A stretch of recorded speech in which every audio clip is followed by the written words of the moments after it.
طيب يعني مدرب الزمالك الجديد اللي هم جايبينه جديد عشان يصلح البلاوي اللي احنا فيها.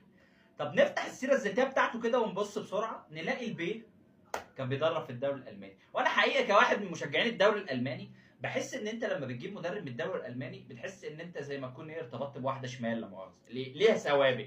ليه؟ لان اللي درب في الدوري الالماني ده اكيد بايرن عمل معاه الغلط. فقلت يا جماعه يعني مش هنجيب مدرب عادي بيتغلب بالخمسات والستات ويسكت. انا ما كل ده ما شفتش السيره، بفتح بقى لقيته فعلا شال 6-2 من بايرن في الدوري. فانا يعني يا جماعه الله يكرمكم ابعدوا عن مدربين الدوري الالماني. بايرن ما بيحلش، ده بايرن عامل زي صاحبك اللي مؤاخذه اللي مش عاتق بيت، هو ده بقى بايرن هناك.